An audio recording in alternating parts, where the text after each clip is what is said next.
So welcome, everyone. My name is Candace Oldenburg. I am part of the Global Scientific Affairs, not Scientific Affairs, but Scientific Leadership Organization here at Abbott Diagnostics.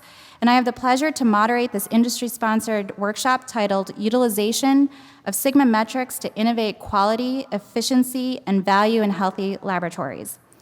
This workshop is part of a series of workshops centered on a common theme of healthy hospitals and innovation that today we are highlighting at Abbott. So Dr. Westgard's principles and has helped enable a lot of innovations regarding QC strategies, and we're going to talk about that this evening. So without further ado, you all know that this is an exciting event for us today. This is the first time that we do have a father and son here to present on Sigma. And we are honored to have Dr. Westgard do the first presentation for this evening. So Dr. Jim Westgard.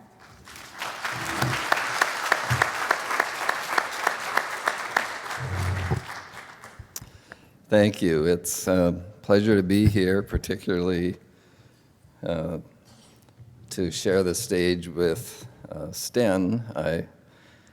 We have done a few things together over time, but it's rare that we're on the program at the same time.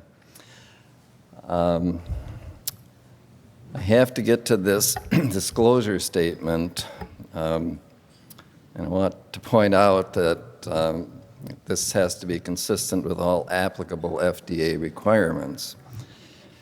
Well, you know, truth in labeling is the major requirement, and so now that really restricts the stories I can tell. I usually start by telling people, you know, when you ask where I'm from, I always say, well, I spent my professional life at Wisconsin, but I grew up in North Dakota, so on average I'm from Minnesota. But I can't tell that story anymore, because that wouldn't be truthful. I also often start with, my question to the audience is, how many of you thought I was dead? How many of you wish I were dead? It tends to be about 50-50 usually. I can't do that anymore either. So I have to tell a little bit of a truthful story about Sten. When he was growing up and you know, he was kind of trying to figure out what he wanted to be. You know, it wasn't a fireman and it wasn't a policeman. It was a stand-up comedian is what he said he wanted to be. Well, we tried to discourage that and tell him that, well, there are other things you could do, but, you know, if you wanted to have a little comedy as part of it, that would be okay. And I think this has turned out for him to be just the right balance of professional and comedy. He thinks he's funny anyway. And I have to also tell you, in interest of complete disclosure, that Sten is actually my boss. He is the major shareholder in the company. But to be perfectly honest, the real boss is Joan, and I don't know where Joan... She's supposed to be here. Oh, way back in the corner. The little lady back in the corner is the one who calls the shots.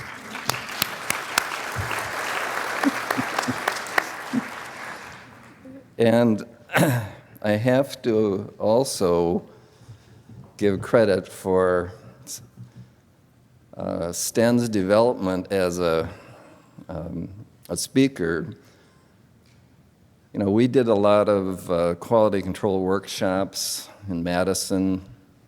We used to do summer workshops, and I would try to get Sten to speak, and he was just scared to death to get up in front of people. I couldn't understand it. You know, I said, I'm trying to be a good role model, follow what I do. No. So the person who really mentored Sten and got him into this role is David Armbruster from Abbott. Where's David? Back there. I owe a really big thanks to David because he wouldn't be up here on the stage doing this if it wasn't for David. That's the honest to God truth. So then I'm supposed to do something scientific. Yes. We need to seriously, in terms of managing quality in our laboratories, come up with really an objective, systematic approach, quantitative decision-making. We are in a quantitative area. We generate test results. Those numbers need to be right. And there's no way that the consumer can inspect our product and tell whether it's good or bad. There's no way to look at a number. No way for the physician to do that. No way for the patient to do that. So when we generate a number, it has to be right, or we're going to misrepresent what is the truth to the people. So to come up with an objective and scientific approach to managing quality has been kind of my life's work. I got interested in quality starting with the evaluation of analytic systems. That kind of drew me into quality control, and that expanded to a broader quality systems. So I have spent at least 45, maybe 50 years now trying to figure out how to do this. And people say, well, why did it take you so long? I mean, you give a lecture and you teach us this in an hour or a couple hours. And I have no good explanation. I'm kind of slow, but that doesn't fully cover it. I think it's also complex. I think it's also difficult. Quality has a lot to do with values and philosophy, as well as tools and techniques and data. I think it takes a while to kind of assimilate all of these different things and start to make sense of them and come up with a system that can be useful and helpful to people. So I'm going to talk about Six Sigma concepts, metrics, tools, because I think they are the real key today to doing good quality management. I'm going to talk a little bit about the impact of ISO 15189, some issues that ISO raises that may not seem terribly relevant to you, but actually globally are going to have some real impact. So the concept of measurement uncertainty versus total analytic error is actually a serious issue globally. Now, in the US, most laboratories have no interest or concern about measurement uncertainty. That's not true in Europe and other countries. And there is a conflict between measurement uncertainty and total analytic error in that in the language of metrology and in the official definitions for metrology, they do not have a term total analytic error. Therefore, it does not exist. Now, total analytic error is something that we introduced in the 1970s when we were working on validation of methods. Carl Garber is here. He will remember and can tell you about the discussions that we've had about total error. total error is pretty much assimilated into quality management in the U.S. But there is what I call a right-wing part of the clinical chemistry, which is the metrologists, who forbid the use of total error. And we are fighting that battle in Europe, because that's where the push is coming from to really emphasize measurement uncertainty over total error. And then the last thing, I'm going to talk a little bit about risk-based thinking and the impact that risk analysis is going to have on laboratories. So the need for improvement was stated very clearly by Dr. Plabani in a paper in 2013. A better analytical quality should be achieved by setting and implementing evidence-based analytical quality specifications in everyday practice. If this is done, rules for internal quality control and external quality assessment procedures would be more appropriate. Moreover, there is a compelling need for standardized programs improving metrological traceability and correcting biases and systematic errors. So there you see the influence of metrology coming in. Finally, more stringent metrics such as Six Sigma should be largely introduced in clinical labs to further improve current analytic quality. And there was a paper also in 2013 on the need for a scientifically based quality control process. And this was a study that looked at the performance in laboratories of tests that are really part of national or global guidelines for medical treatment. So things like glucose, hemoglobin A1C. And the authors concluded that the implementation of national and international guidelines is beginning to standardize clinical practice, but there is an urgent need to ensure that different laboratories obtain the same analytic results on any samples. Now, that's something physicians take for granted, that your hemoglobin A1C can be measured in any laboratory worldwide and they will have the same answer. There will be a consistency, a harmonization, a comparability. Now, we know that's not true.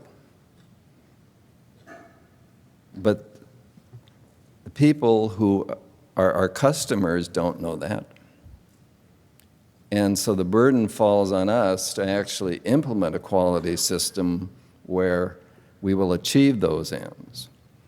So a scientifically based quality control process will be a prerequisite to provide this level of analytic performance, which will support evidence-based guidelines and the movement of patients across boundaries while maintaining standardized outcomes. So if we want to develop a scientific quality management system, the basic premise and approach goes back to Deming's Plan, Do, Check, Act cycle. And this is basically the experimental method that we all learned in school. You plan an experiment, do the experiment, collect data, act on the data, and usually the first time is that you realize, well, you didn't do the experiment quite as well as you should have, and so you go back around the cycle. And now you do a better experiment, you get better data, you can draw a better conclusion, and this cycle is the continuous quality improvement cycle. So this is the fundamental thinking of a scientific method. And that's what we need to implement in the laboratory. Now, ISO 15189, if you look at, not the document, but if you look at David Burnett's book, now David Burnett was one of the chairmen of that committee that drafted the document. The document is a list.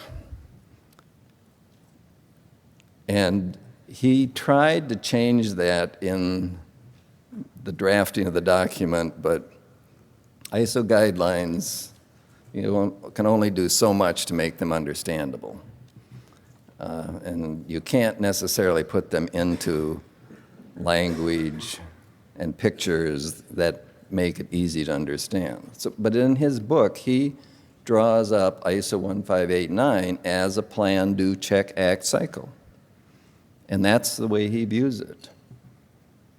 And he wishes he could have, in some way, made the document read in that way, but that doesn't always work out in those kinds of guidelines.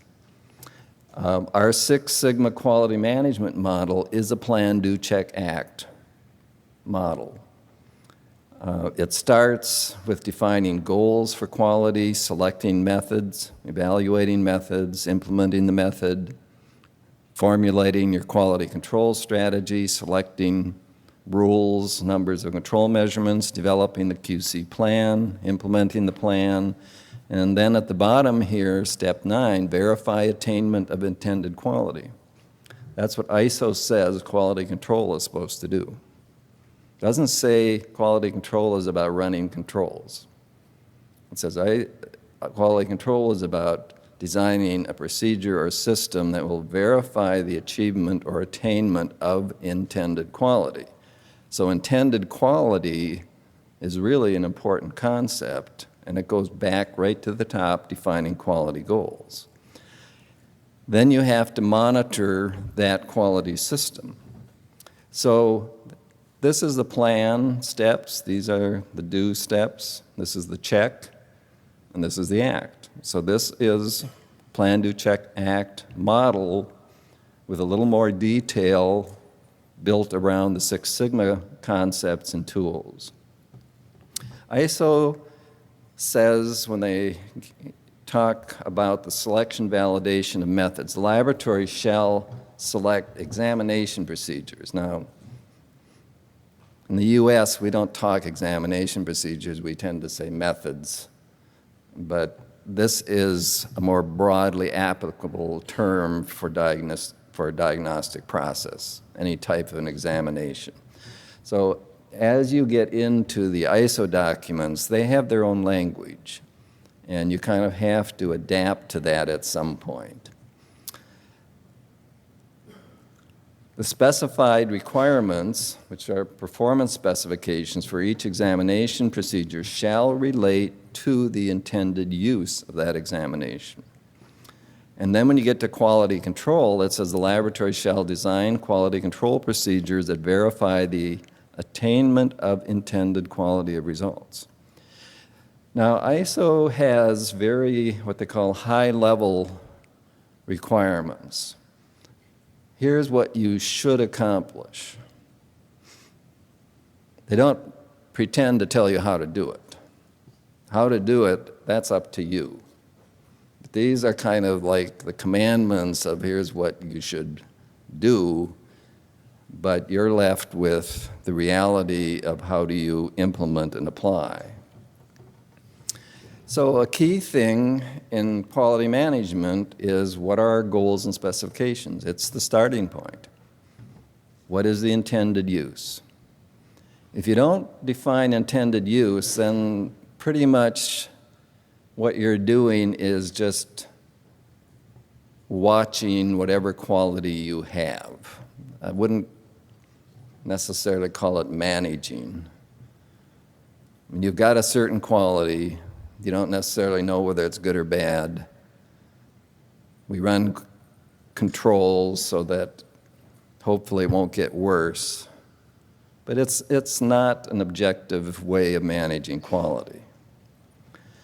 So we need set specifications, and here's where we start to get into some issues with the metrologists.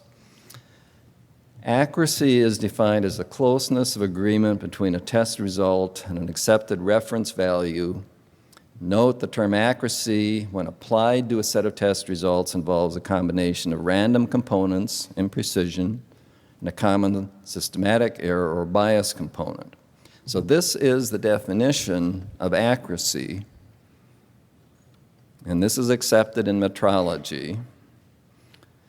Here's the definition of uncertainty of measurement: a parameter associated with the result of a measurement that characterizes the dispersion of values that could be reasonably attributed to the measurement. Now, that definition has never done a whole lot for me. I mean, dispersion of values, I mean, okay, are we talking precision? Uncertainty is really a certain kind of measure of precision, but it doesn't include bias, so it is not the same as accuracy. But here is the way metrology looks at the types of errors and the characteristics. So on the left hand, we have types of errors: systematic, total in quote, in parentheses, error, random error. The performance characteristics are trueness, accuracy, and precision. And then when you get to the measures, the measure of trueness is bias. The measure of accuracy is measurement uncertainty, but you see the dashed red line?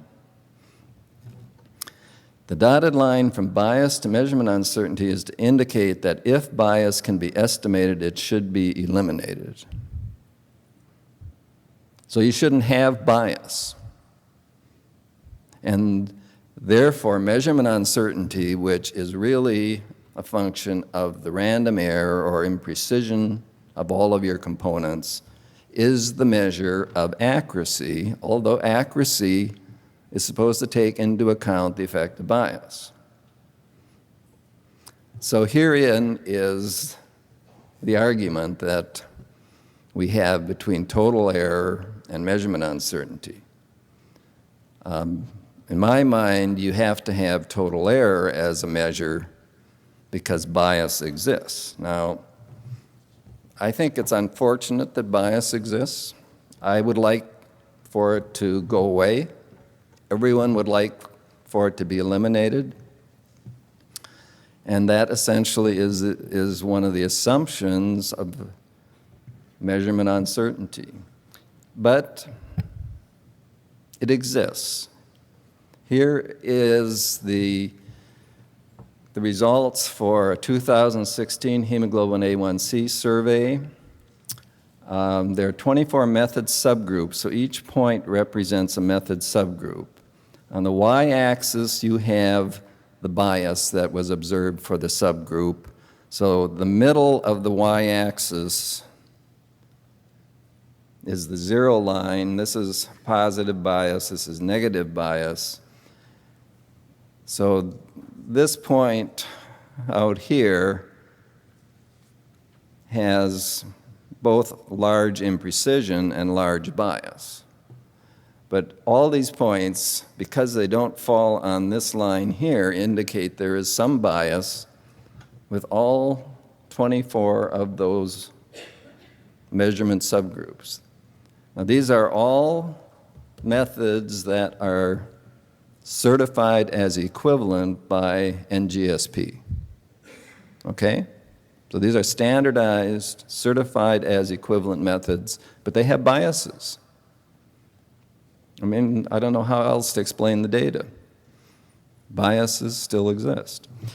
And an interesting part of this particular plot is this is a 2 sigma line and this is a 3 sigma line. So if you look at subgroup performance, you look at the precision component and the bias component, we've got a bunch of subgroups that aren't up to 2 sigma performance. And we've actually only got one that makes 3 sigma. And then when we get into the theory of 6 sigma, we say, well, 3 sigma is the minimum acceptable quality if you're going to be able to effectively manage the production process. And then 23 of our 24 method subgroups are not good enough that those results can be exchanged from one lab to another, that the physician cannot interpret test results from different laboratories as being equivalent. I mean, the data says there's no way to interpret hemoglobin A1C consistent with the national and global guidelines, quality is not good enough. So we need still to be able to account for bias, to be able to deal with bias. So when I look at this measurement paradigm, whatever you want to call it, we think you've got to have bias, you have to have total allowable error, you've got precision, and this is the practical system for managing quality in the laboratory. Measurement uncertainty adds to this. It's useful particularly for manufacturers. This is how manufacturers can track down the sources of the errors and make improvements in their methods. And it is very useful to be able to monitor what's the effectiveness of the method in the field. That's what that graph before showed. After all is said and done, this is the effectiveness, this is the quality that's actually being achieved in the field. So that's my argument for total allowable error. Bias exists, we have to deal with it, get real. Now, risk-based thinking. This is coming in also through ISO. The new ISO 9001, which is the general document about quality management. One of the big changes is that it's really putting a strong emphasis on risk-based thinking. But, you know, clinical labs have been exposed to this earlier through CLSI EP23A, a laboratory quality control based on risk management. That was really promoted by the diagnostic industry based on their experience with risk management. Industry has had to do risk management for years, and they have developed approaches and techniques and plans. And somehow people think, well, if industry does that, well, it must be good for the laboratory too. I have some doubts about that, at least the difficulties of transferring those approaches to the laboratory.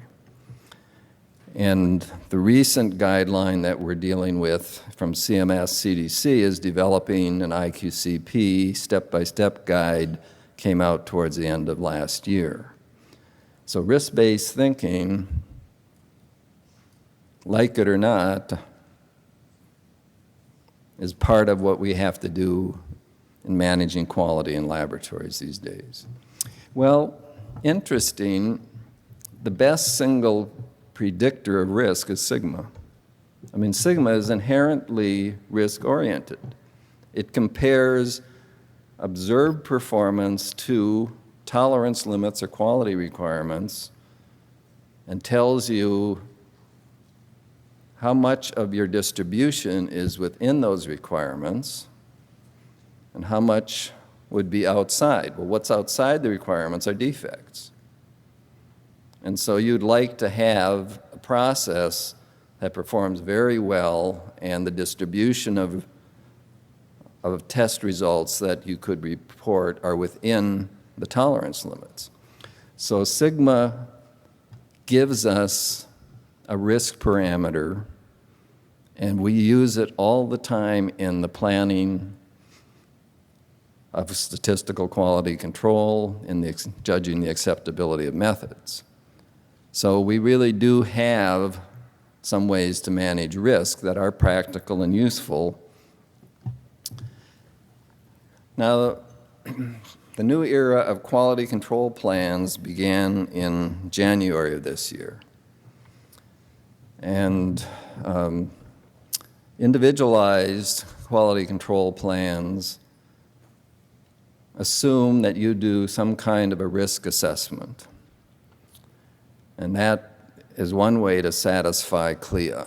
But another way to satisfy CLIA is to do the right statistical control. And then a third way is this default option, run at least 2 controls a day. And if I had to choose between the options, what's the least amount of work, it's to run 2 controls per day. And actually, that's a much better option than implementing an individualized quality control plan. So what we're suggesting the laboratory should do, the key decision you have to make is, can I run controls? Things start out with, you have to validate performance of your methods. If the method doesn't meet the quality requirement, the intended use requirement, you don't, worrying about quality control, that's not an issue. And the easiest way to characterize that is with sigma. So once you know sigma, you've got an idea of what level of difficulty you're going to have with quality control. Are you able to analyze control materials? If you can, then let's develop what we call a total QC plan where we right-size the statistical QC. Or if you want to look at this, you could say this is risk-based statistical QC. If you don't want to run controls, that's what kicks you over into you have to do an IQCP. So if you have methods and you can't afford to run 2 controls a day, then you have to go through the risk-based QC plan. So these are the steps in a total QC plan. Typically, you have a project team for developing these QC plans. Important to review the manufacturer's QC instructions. And I think the most important thing in terms of what do you do with data from your laboratory, which CMS says you have to have your own data as part of the risk assessment, is to determine sigma. That is the best single thing you can do to manage risk. Then let's right-size the statistical QC procedure. We can then review other controls. We can add pre-analytic, post-analytic controls, assemble a control plan, develop a QA program to monitor the plan, document the process.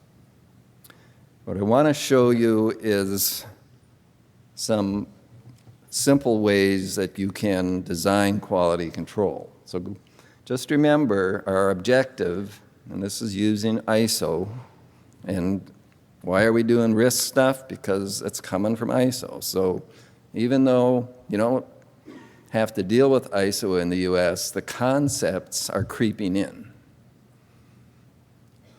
And you might just as well start to learn the language, read the documents, because more and more of ISO is going to become part of our laboratory quality management.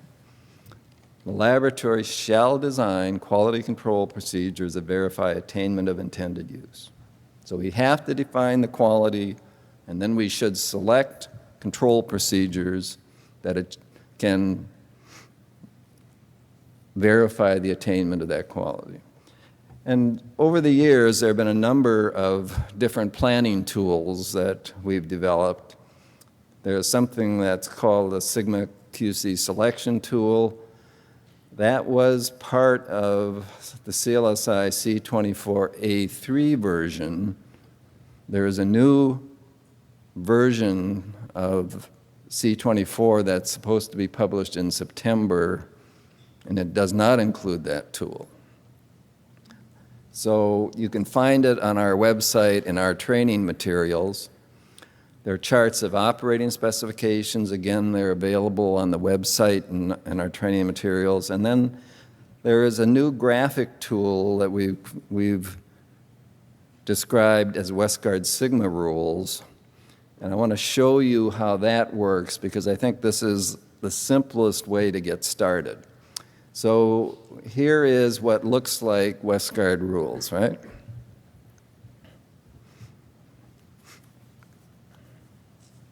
You know how Westgard rules came about? I'm going to violate the FDA truth in labeling again. But it's a story I love to tell.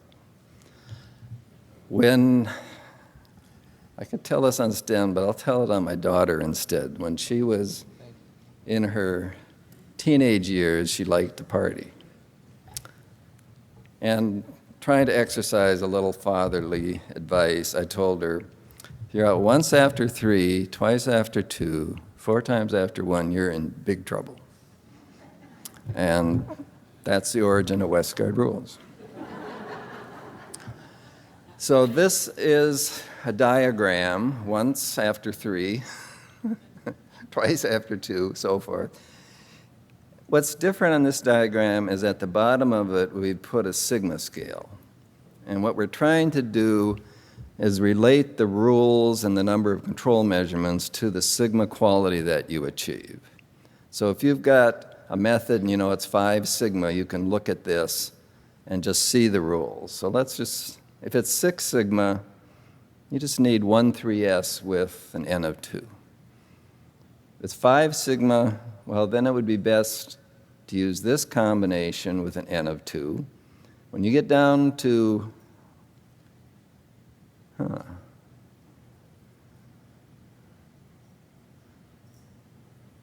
okay. Someone deleted a slide on me. I'm sure I had a 4 sigma example, but maybe not. When you get down to 3 sigma, you see your problem. You got to use all the rules. And you could do this with 4 control measurements per run and use the rules over 2 runs. That would make it a little more economical. In principle, you could go to 2 per run and use over 4 runs. But essentially, quality control becomes very difficult to do and to manage the process. So this is a very simple way to start to think about what is the right quality control. This is risk-based, based on sigma. The other tools are just more quantitative and they give you more choices. So the other tools are better, but as a starting point, this is probably the simplest tool we have. So let me talk a little bit about individualized QC plans. If you review the CMS guidance, they always emphasize there are 3 parts to this. You have to do a risk assessment, except you don't. You don't actually have to do a risk assessment. You have to identify hazards. You need a QC plan that identifies control mechanisms and then a QA program that monitors quality and safety. And they say to conduct a risk assessment, the laboratory must identify sources of potential failures and errors for a testing process and evaluate the frequency and impact of those failures and sources of errors. When you go to doing this, if you follow the CMS guidance, you're going to find actually you don't have to do that. The CMS guidance says you have to identify hazards. Now that is a step in risk assessment. But typically, after you identify hazards, you have to evaluate, are these going to be important in terms of the risk that they generate? A hazard is a source of harm. You can identify with flow charts or the history of the methods, the manufacturer's instructions, but hazards are not the same as risk. Risk is a combination of the probability of occurrence and severity of harm, according to CLSI C23. So you need to think about how often does this happen, and if it happens, what's the impact on the patient?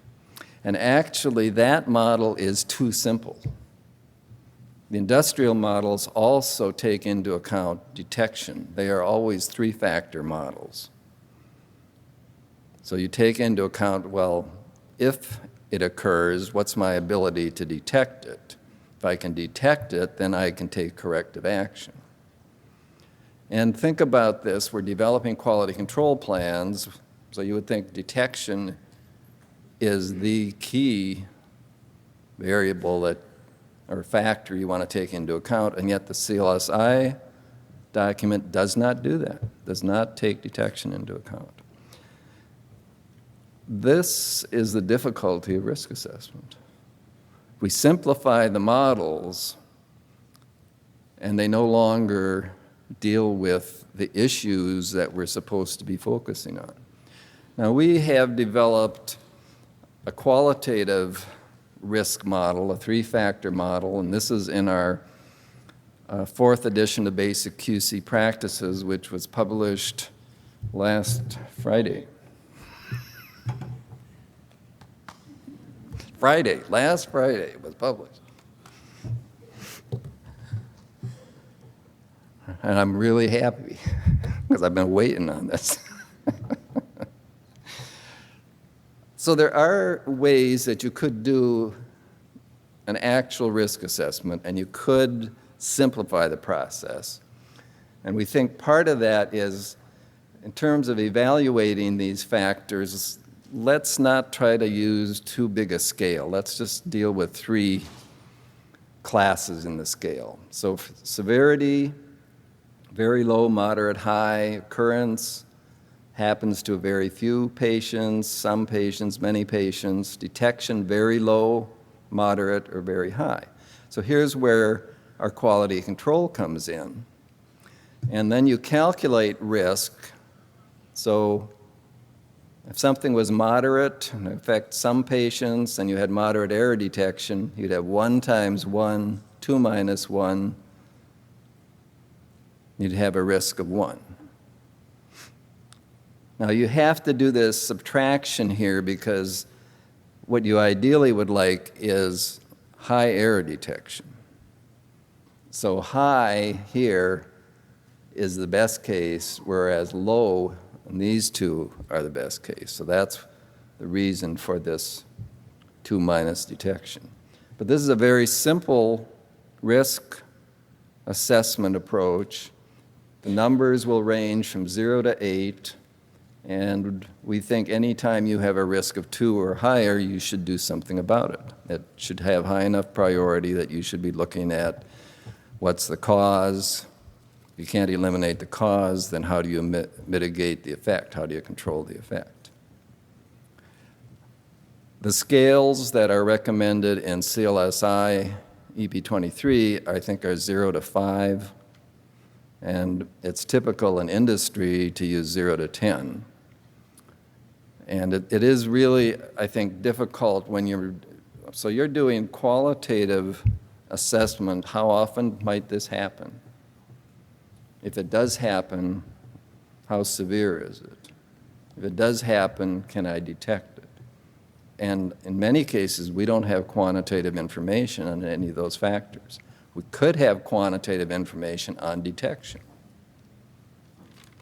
We could design our control procedures to have this level of detection, which would then zero out the risk. So if we did quality control right, it certainly minimizes the risk. It may not eliminate all of the factors, but for the analytic process, it will certainly minimize the risk. So CMS, in its most recent guidance from 2015, here's the questions that are asked about risk assessment. What are our possible sources of errors? Can our identified sources of errors be reduced? How can we reduce the identified sources? It doesn't ask anything about, are they serious? How often does it occur? How serious is the effect? Can we detect it? No. What are our possible sources of errors? Can we do anything about them? Well, if I wanted to do this process quickly, I'd say no. And I'm done. It's not a risk because I can't do anything about it. And in the laboratory, that may often be the case. We cannot modify methods. You modify a method, you have actually increased the risk, you've increased the complexity, you've increased the difficulty of compliance. So this is really just hazard identification. Now, to be perfectly honest, hazard identification is a really good first step if you're going to do risk assessment. It's just not risk assessment. And I wish they would have just called this hazard identification, because now everyone thinks, because I identified this might happen, I'm now doing risk analysis, risk assessment. No, I just identified hazards. So building on this to get to a real methodology for risk assessment is very difficult, because we've just sort of started on the wrong, well, we took the right first step, and then we said there aren't any second and third steps, when in fact there are. So when you look at this process of developing a QC plan, there's several steps here that just go away if you follow CMS's guidance. I think that leads to a less effective quality control plan. You can call it what you want. You can say this is risk assessment, but I think we've got a very flawed process, and that is going to lead to some flaws in terms of the data and the test results that are generated in the laboratory. Well, the last part of Deming's Plan to Check Act is the quality assessment program. That is important in monitoring your processes. Here's where proficiency testing, or EQA, becomes important. I think this assessment of quality on the sigma scale is very useful. We need to determine bias versus reference or target values. And I would make the argument that here's where it's useful to characterize the measurement uncertainty to check on the quality of the method for a whole group of laboratories. And under those conditions, we measure the bias and the standard uncertainty, so we have both pieces of information. And in the latest edition of ISO 15189, they have gotten somewhat practical about measurement uncertainty. And they say you should use, or you can use, quality control data obtained under intermediate precision conditions. What that means is it should cover a fairly broad period of time so that it takes into account the changes that the method would normally encounter. So standardization, changes of reagent lots, so forth. And typically we could look at that as a 3 or 4 month period. That would be reasonable in terms of collecting data for estimating measurement uncertainty. And in that period of time, we should be dealing with 100 data points or more. So there is, I think, a practical place for measurement uncertainty. It's just not what the metrologists would like it to be. So the heart of laboratory quality management, I think, is a system like this, and then this is coupled with tools, models, goal-setting models, performance validation models and protocols, quality assessment models, particularly determine sigma performance, risk strategies, which should be based on sigma, quality control design, which can be based on, we have a number of tools that are, you can go from sigma to control rules, number of control measurements. Here's where risk-based thinking comes in, and risk models, but we're just learning about risk. So we need to read and study, and we need to get some good examples to be able to follow. And then finally, we get to the quality monitoring models and tools. And again, Six Sigma concepts fit in all of these places and give us a more objective and manageable quality system in the laboratory. So thank you very much. The kid comes next, I guess.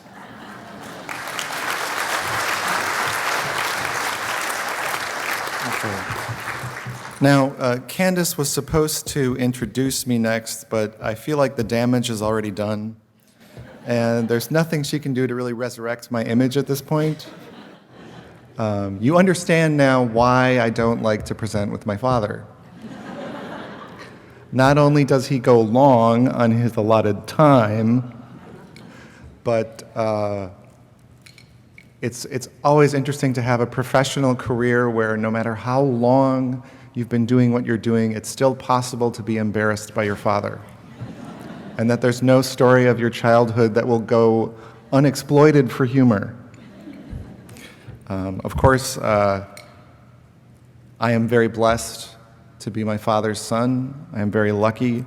I am also very happy to be here today, to be supported by Abbott, to spend time with you to talk about the heartbeat, the heart of the lab. We talk about a healthier hospital. A healthier hospital has to have a healthy lab. A healthy lab has to have a healthy quality system. The heartbeat of that quality system is quality control. We have to have a good quality control system. We have to listen to that heartbeat. We have to listen to that quality control to really understand what's going on. And if that's not working, a whole lot of things break down. I think we have to address the black turtleneck in the room of this conference. There are people who will not tell us the truth. There are vendors and manufacturers who will say, oh, our quality is fantastic. Don't worry about that. Did you see the size of our booth? It's huge. That must mean we have a fantastic instrument. Did you see the color gloss on our brochure? That must mean we have a fantastic instrument. Did you see how great my TED Talk was? That must mean that you don't have to worry about the quality of anything I offer you. If we really want to get to the heart of quality, that involves data. Objective, peer-reviewed data. And what I'm going to walk you through is a way to use that data on our own industry, to look at the vendors we have. So I also need to make a disclosure. I'm certainly I'm supported here by Abbott. Again, maybe next time don't include him. I also run the Westgard websites. Westgard.com just celebrated achieving more than 50,000 members. It's a free website. Part of my father's mission for this company is to make sure the tools that he has developed are available to everyone. The Westgard rules are not trademarked or patented or copyrighted. When he published those, it was so that everybody could use them, so everybody could make their quality better. That's what the Six Sigma approach is about as well. So I'm going to go over a couple of the current QC challenges. I'm going to talk about Six Sigma a little bit more in depth. He mentioned it. I'm the one who has to show you the equation. I don't know how that division of labor worked out. I'm going to then go into some of this use of big data. Let's look at the data we actually have. Not some manufacturer's contrived set of data, not some data you can't look at yourself, not some data that you couldn't on your own develop the same sort of analysis. A real, available, open set of data. And then we're going to check to make sure that when we do that global assessment of quality, it matches up with what we see in our individual labs. There's a white paper that came out a couple months ago from a vendor who will not be named. It was not Abbott. But at one point it says, oh, we're going to show you sigmametrics. And these sigmametrics were used with CLIA targets. So we benchmarked them against US goals. And then here are all of the goals that were not benchmarked against CLIA. These are not CLIA goals. All of those are really bot goals. Those are German goals. And a majority of them are larger than CLIA. So this is a great way to make your sigma metrics look higher when you say, oh, don't worry, I'm using the same goals that you in the US need to use. And on the other hand, you're using goals that make you look better, and you're just hoping the customer doesn't notice.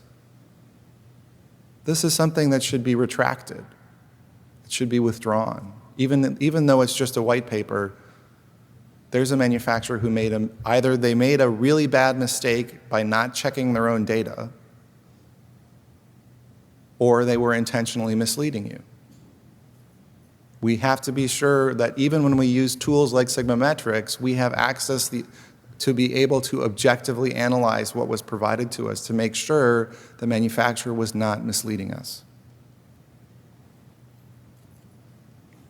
We also have, of course, in the US, this challenge of financial Armageddon.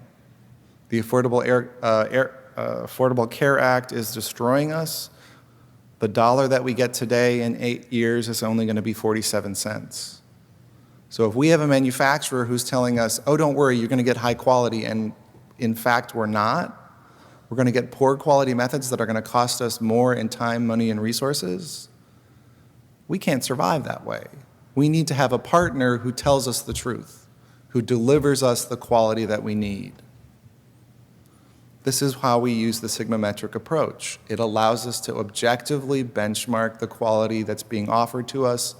It allows us to prove to our customers and our clinicians that we are providing the quality that they need. So we go to that 0 to 6 scale. 6 sigma is less than 4 defects per million tests. 3 sigma is 67,000 defects per test. In the inspection report, that none of their tests were above 3 sigma. Most of them were 2 sigma, some of them were less than 1 sigma. It's really not surprising they're in the situation that they're in. If we want to do the sigma metrics, we have to have total allowable errors as our quality requirements. We need CV and bias. Those are our data. Or we get them from studies that have been published. We put that together, we have our sigma metric equation. The allowable total error minus the bias divided by the CV. And here's an example of using that sigma metric. We can pull data from a journal study and assess the quality of a method. Here's a study that was published in Clinical Chemistry, July of 2014. Cholesterol is a regulated analyte. CLIA says you have to be good within 10% of the true value. The study had a total precision experiment at 3 different levels. They ran 3 controls, so we have 3 different levels of CV. Low, medium, and high, we know our CV. They ran a comparison of method study against a reference method. It's a cholesterol test. We have a reference method, so we know how close we are to the truth or how far away we are. Again, I apologize to the metrologists, but bias does exist. We put those numbers together here at the low end, our quality requirement minus the bias divided by the CV. Those are those numbers right there. We've got a better than 6 sigma assay at the low end. At the middle of the range, 10 minus the bias of 2.5 divided by an imprecision of less than 1. It's better than 6 sigma in the middle of the range. At the upper end of the range, 10 minus the bias of 2.3 divided by the imprecision of 1, better than 6 sigma at the upper end of the range. So now we're going to go and look at the big data. That example I just showed you was just one out of almost 50 different sigma metrics we could calculate in a study that was conducted by the Empower Consortium in Europe.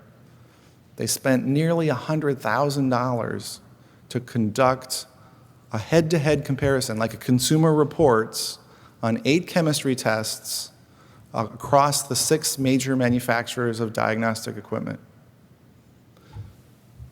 What they found is there's a need for improvement even in the simple clinical chemistry analytes. The interchangeability of results remains jeopardized by assay standardization issues and individual laboratory effects. Let's try and translate that into English, not journalese. They're saying you cannot assume every manufacturer gives you the same level of quality. even on the most common tests, you will get different quality depending on the manufacturer you choose. So here's our table that we can extract from that study. Again, this is not a manufacturer study. This is a group open study. That data is available in a paper. You can look it up. You can run these numbers yourself. You can objectively make your own assessment of this, whether this is correct. Abbott, Beckman, Ortho, Roche, Siemens, Thermo, cholesterol, all the way down to triglycerides. The example we just calculated was the Abbott Architect value for cholesterol. Anything green is better than 6 sigma, or it's the market-leading performance. Anything red is below 3 sigma performance. Just on the basis of this information, we can start ranking the quality that manufacturers provide us. How many times is a manufacturer achieving 6 sigma performance, or is the market-leading performance among its competitors? For Siemens, it's 2 of 8. For Thermo Fisher, 3 of 7. Roche, 3 of 8. Ortho, 3 of 7. Beckman, 4 of 7. That 7 is because they didn't have enough data to collect for the 8th analyte. And then for Abbott, it's 6 of 8. So even though we're looking at only 8 tests, there's a 300% variation in the market. There's a whole lot of different offerings and quality depending on what manufacturer you choose. Now, we at Westgard wanted to expand on that survey, that kind of study, look at more tests. Beyond 8 tests, how could we find even more information about the quality being provided by manufacturers? So we looked at U.S. proficiency testing surveys. Why did we look at U.S. proficiency testing surveys? Because we didn't have the $100,000 to conduct the survey ourselves. We wanted to take advantage of data that's already being collected. A whole bunch of labs from all the different manufacturers participating in a survey. Let's mine that for quality information. Let's figure a way to make sigma metrics and determine who's the best performer, who's the worst performer. So we went here, proficiency testing surveys, use the instrument group SDs as a way to estimate imprecision. We don't use the bias. We instead average sigma metric calculations across the different specimens. What you see here is from the very excellent New York State Proficiency Testing Survey. It was publicly funded proficiency testing, and it was publicly available data, a great resource. And then we can characterize out of all of the different assays, what sigma categories do they fall into. So when we looked last year, we had all the different flavors of Siemens. We had Roche, the Cobas, and the Modular. We had the Vitros 5.1 and the 5600, Olympus and the DXC. Architect is a single family. There's only one line. And out of 25 chemistry methods, we were characterizing what % of them were expected to be 5 to 6 sigma, 4 to 5, 3 to 4, less than 3 sigma, and greater than 6 sigma. And based on that ranking, the Abbott Architect, 75% of its assays were expected to be at 5 sigma or better, and 0 were expected to be below 3 sigma. It should sound familiar because that's almost the exact same prediction that the Empower study made. And then if we look at 2016, so this is the same program, but now we have, again, this year, 1 year later, now we have 83% of the assays expected to be at 5 sigma or better. Again, none expected to be below 3 sigma, still the market-leading performance. Now, earlier this year, we published a global survey of this, where we looked at not just U.S. proficiency testing surveys, but EQA programs from all over the world. 2 from the U.S., 1 from Canada, 1 from the United Kingdom, 1 from Australia, doing this same approach. Here's the global ranking. Again, 80% of the Abbott Architect clinical chemistry assays expected to be above 5 sigma. And then the rest are clustered in the 60 to 50% zone. You want to look at it a slightly different way. Here is, these are the whiskers. The whiskers that you see here represent the range in performance from the different manufacturers, which really tell us that you cannot standardize by name. You have to standardize by instrument. Do you understand what that means? You could go to one instrument manufacturer, but within their family, some of their instruments perform so different, so much different that they might have the same name associated with them, but they don't have the same performance. They're not comparable.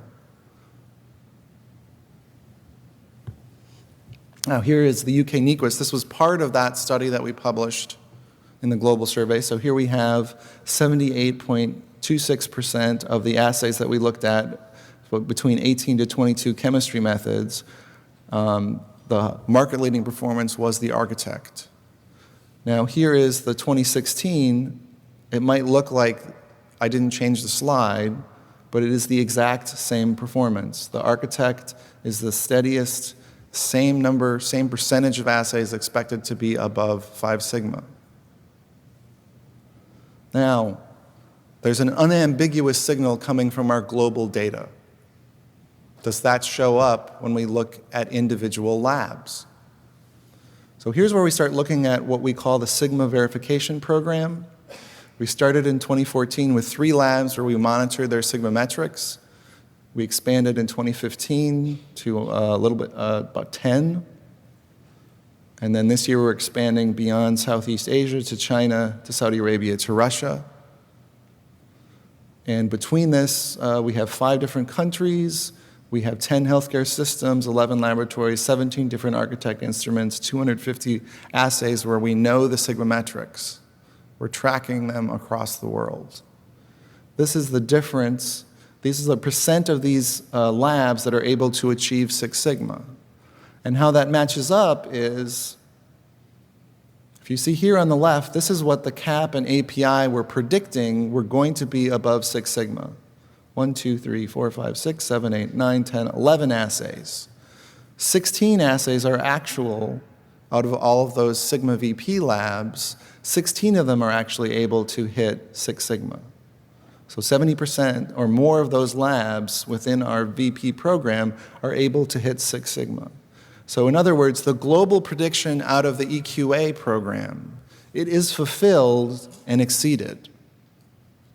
The individual labs are doing even better than what we would predict through the EQA data. They're getting even more assays to be at very high quality. And then here close to home, we have the wonderful example from Dr. Joseph Litton about, he's been doing this for 6 years.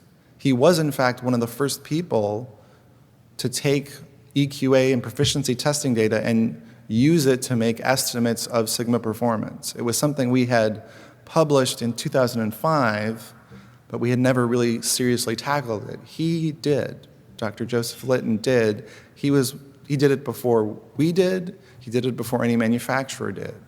And it's really available to anyone who has access to the CAP data. This is what he did in 2010. He looked at the 6 major manufacturers, the market-leading performance. 73% of the Abbott Architect assays expected to be above 5 sigma. That number should sound really familiar. It's what all of our other predictions were.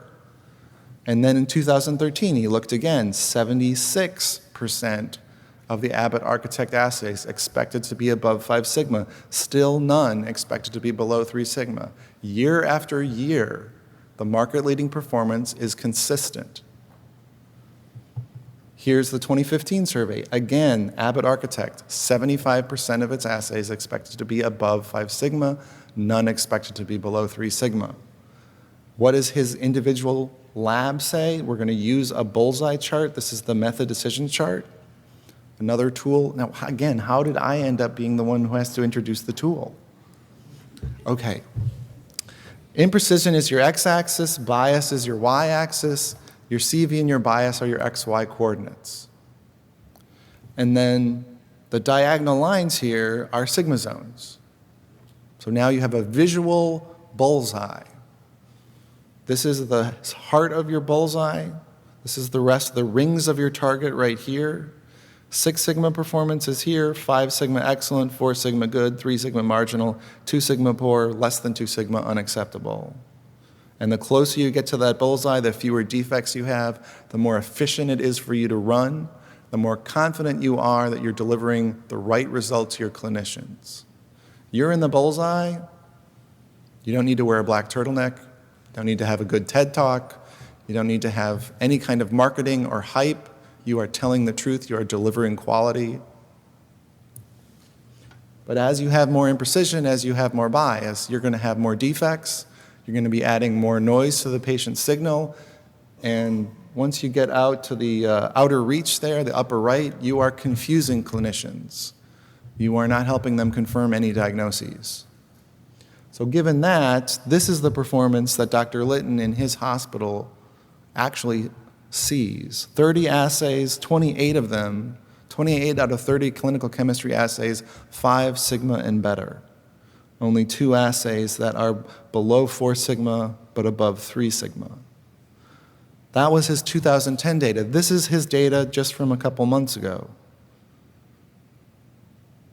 We have now, you can see the performance is pretty steady. He's still got over 80% of his assays above 5 Sigma and still none below 3 Sigma. This is the same instrument that's been running for 6 years. It is still producing the same consistent results. There's the second instrument in his lab. From that, he's been able to extract real savings. 45% reduction in control materials. $10,000 a year he doesn't have to send to a control vendor. A 45% reduction in his reagent and supplies. $8,000 he doesn't have to send to the diagnostic manufacturer. That's more than $100,000 of real savings across the lifespan of this instrument. But what he likes most of all is the savings in time and effort for his techs. It's more than an hour a day. More than an hour a day where his technologists are not repeating controls or recalibrating or troubleshooting or chasing some kind of false rejection to try and figure out what's going wrong with the method. And that has resulted in more than 85% fewer QC failures.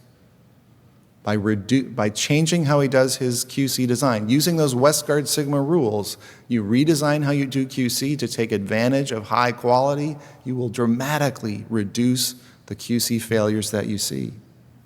He sees 0.7% outlier rate for his 6 Sigma assays, 2.1% outlier rate for his 5 Sigma assays. For his assays that are below 5 Sigma, it's a 15% outlier rate. It's a huge difference. It's an order of magnitude. If you are out there saying, I just need something that's good enough, in this scenario, you're saying 25,000 outliers is fine with me. If you say, you know what, I need excellent quality, then you're going to eliminate about 24,000 outliers from your operation by going to 5 Sigma. If you say, you know what, I think my patients deserve world-class care, and the only way they're going to get that is if I have a world-class assay, then you're going to eliminate 25,000 outliers from your lab. Ask your techs what they would like. What would they prefer? Dr. Litton is not the only person who's experienced these savings. We've seen it in other labs. In this lab in Malaysia, again, for more than 6 years, almost $20,000 a year, more than $100,000 in reductions in calibrators and QC. In another lab in Malaysia, they have a poster here at this meeting. They saved 650 hours a year by redesigning how they did QC based on Sigma metrics. They saved $10,000 a year on reduction of use of controls. In Chime, we have 2 people from Chime right here in the audience. They were able to reduce their control material by 78%. $36,000 a year they don't have to send to a control vendor. 200 hours of troubleshooting that they get back to go do something now more productive, actually add value, run more tests that actually will generate something useful for the lab rather than doing the same thing over and over and over again. And now I just want to conclude by saying I think we have a very unambiguous, clear signal coming out of this heartbeat, both at the global scale and at the individual laboratory scale. And that's telling us there is high quality out there, it is available, and when you achieve it, it will save you money, it will make your life easier. It becomes very easy to operate when you're not chasing tens of thousands of outliers. You are giving them the right result, even as you save time and money. Even as you become more efficient, you're not compromising quality. If anything, you know now just how good you are, and you can communicate that to your clinicians and patients, saying, this test, this is operating at 6 sigma. I only expect to be wrong a few times out of 1,000,000 results. When this number comes, have confidence in it. Make sure you understand this is high quality, use it well. And then again, just to recap, 3 different tools that are available to you in addition to the Westgard Sigma tools. There's the sigmametric equation, there's the method decision chart. The tool that we didn't have time to show you is called the OpSpecs chart. That's the one that really allows you to, in a granular way, change how you do QC. All of those tools are available for free on the Westgard website. And with that, I want to conclude. There's one more required slide I have to show you. It's my email address because for some reason, all complaints are supposed to come to me, not him. And with that, I hope we have a few minutes left to take some questions.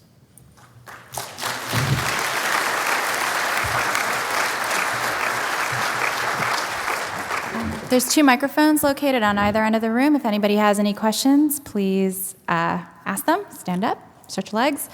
While you guys are figuring out if you have any questions, I just wanted to say a few reminders. Again, please make sure you fill out the evaluation forms that are located in the folders that you picked up when you walked in. Again, the accent credits are also up here, so please either take a picture of those so you can make sure you get your educational credits for this evening. Last but not least, I just wanted to make a final announcement. There is a blood drive that's going on, and it's taking place on Thursday from 8 a.m. to 1 p.m. Here at the Marriott. So please make sure if you do have some time between your sessions or before your session starts to donate blood. Okay, we have one question over here. Yes. I would like to hear your feedback on Z transformations, about how the sigma metrics are sometimes underestimated. You brought in the paper, and then there's the paper from Koskin, where they were talking about Z transformations, long-term, short-term, and underestimating sigma. Thank you. So there's I think 2 papers. Koskin has a way of calculating sigma metric just using a Z transformation. What essentially that does is it says sometimes you could have a bias and some imprecision, and they'll cancel each other out. So they're saying in some situations, you've got 2 errors, 2 wrongs make a right. And so your sigma metric might actually be higher even though we've measured bias and CV. And under the simplified sigma metric calculation that we use, we would say if you have 2 things that are bad, that's really bad. So we can go technical, but that's the basic way. We think if there are 2 things that are bad, let's not pretend they cancel each other out. Let's say we've got too much bias, we've got too much CV, that's a bad thing. Let's do something about it. Let's not pretend, let's hope that one thing is going to cancel out the other and our sigma metric is going to be higher. Usually that will, even if we would press ahead with using the Koskin Z transformation versus the traditional sigma metric calculation, the only times it really makes a big difference is when you have a huge bias. So once your bias gets, or is it when you have a really large CV? It's one or the other. It's the big bias that will do it. A big bias on a low sigma then the cost gun transformation might make it a little higher. But in those situations, your sigma is already below 3. So right where the cost gun transformation might give you a different higher sigma metric, it's still not going to go very high. It's like you are terrible, and now we just have you being very bad. So, you know, it's like right at the moment where it really doesn't matter what that calculation is, there could be a difference if you use the cost gun transformation. We have a question over here. You can ask your question. Hi. Sorry. Okay, my question is how well the sigma matrix concept is recognized by the accreditation agencies. It's true that we all strive to achieve quality, but if we are going to do a lot of work that is not recognized by the accreditation agencies, and a lot of our time is going toward meeting those regulations, it's just going to be very hard to sell. So how hard are you working with CAB and JCO to incorporate that concept into their checklists? We're waiting for the accreditors to catch up. I will be honest. We don't expect them to be early adopters. They will slowly adopt it. I think the way that we believe the approach works, if you follow this approach and you have tools, it's not that they're going to be rejected. Is that 100%? I'm afraid that I will invest a lot of time and money doing that, and then I will. And you're not going to get an ISO 15189 accreditation because you use sigma metrics. No, it's just, it's not in their radar. Maybe It's they not- will not what- understand it. Well, maybe they yeah, will challenge it. We do not So- have a set of Westgard rules that control for inspectors. But your We previous sets would are love very well to. We would recognized. love to be able to control the inspectors so that they properly understand what quality is. Usually, an inspector is checking a box. They have a list of boxes. They're trying to check some boxes, and however you get to that point where they can check some boxes, then they're happy. What we're talking about here is doing the right thing. Yeah. Sometimes yeah, that's completely different than checking some Satisfying, boxes. yeah. And we're not going to, I'll be honest, we would rather figure out how to do the right thing better than trying to get our thing on a list of boxes. It will make our life easier if Yes, I will say this. We are attempting. We do have, I was doing a lecture over the weekend. We had 4 different people from the FDA attend. I had the head of the medical device regulations ask me at the next public discussion of LDTs if one of us could speak. I would say there are people at the various different organizations, maybe they don't officially say it, but they are aware of these theories. It's not like the Six Sigma approach has been around for more than 15 years. When we've done global surveys, we've seen at least 25 to 30% of laboratories around the world are aware or are implementing them. So this is becoming a more pervasive technique, and I expect that it will become a useful tool for accreditors and inspectors. I do know that there are ISO consultants who use sigma metrics as a way to prove to the inspector that they are, let's say one of the phrase, verify the attainment of the intended quality of results. So ISO 15189 tells you have to verify the attainment of the quality of the intended quality of the results. It doesn't say how you do that.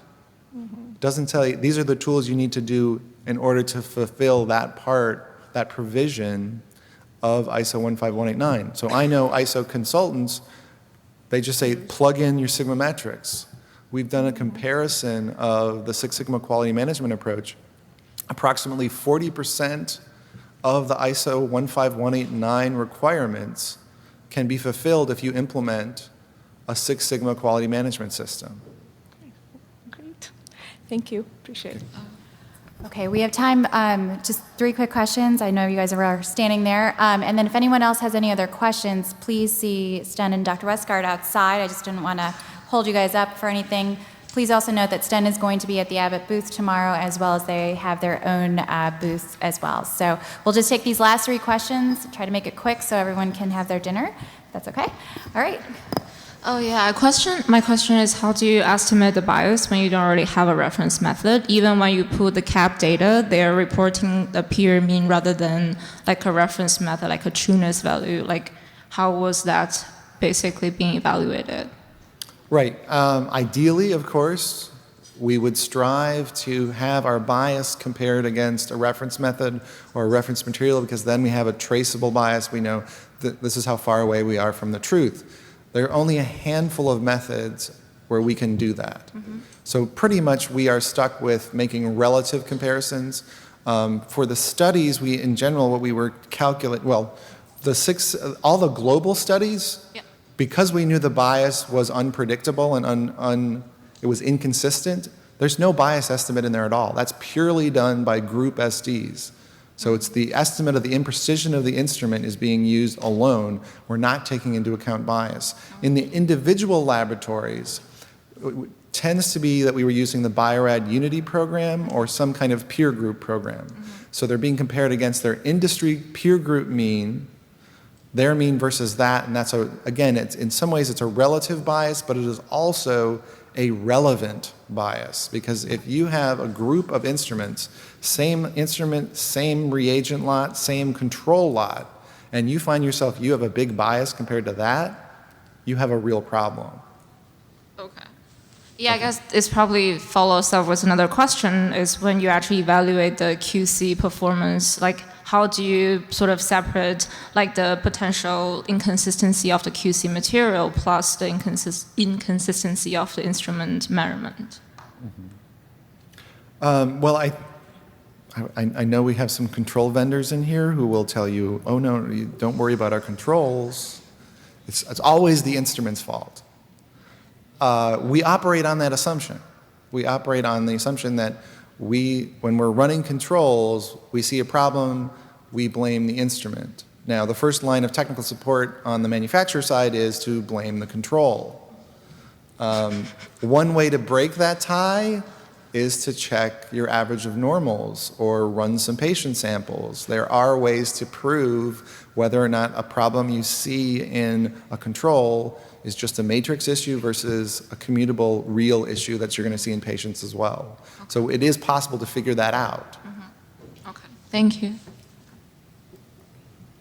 Thanks, Dr. Westgard, for the excellent presentation. It's always rewarding to hear you and contemplating to hear the path setters speak. And my question is what is your comments on Milan mandate, total allowable error selection?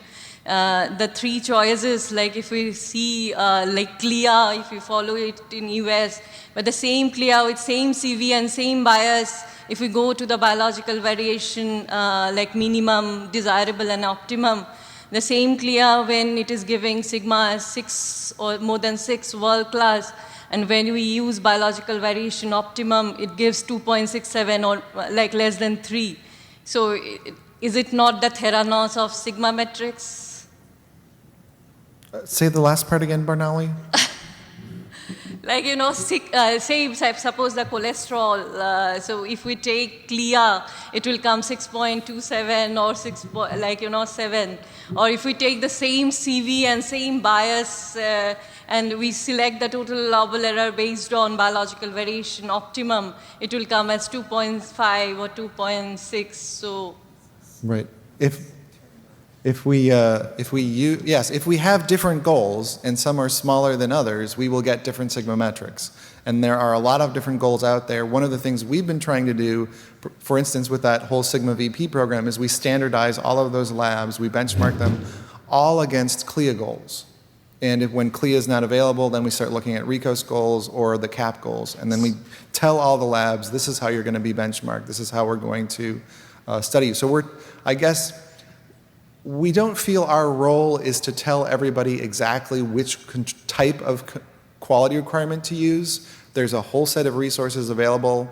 Like you show the mistakes of one Right, IVD. and it's so we don't want to dictate to you. You should always use these following goals and ignore these other goals. I suppose we're allowing the scientific community to have a debate, a discussion over what goals are appropriate, what should be revised, what should be changed. I will say the studies that I have seen, 70 to 80% of laboratory tests need to use state-of-the-art goals. Can't hit any RECOS goal or something more demanding like a clinically based goal. So we're gonna be seeing things like CLIA quality requirements for a long time, because most of those tighter goals no one on the market can hit. So we could use a RECOS goal for sodium that is less than 1%. Guess what? Everybody's below 3 sigma. If that's our judge, if that's the way we judge. I don't know if that's a useful thing to find out. It might be useful for your R&D people who say, well, if we ever want to be the best we could possibly be, we still have to improve our sodium method.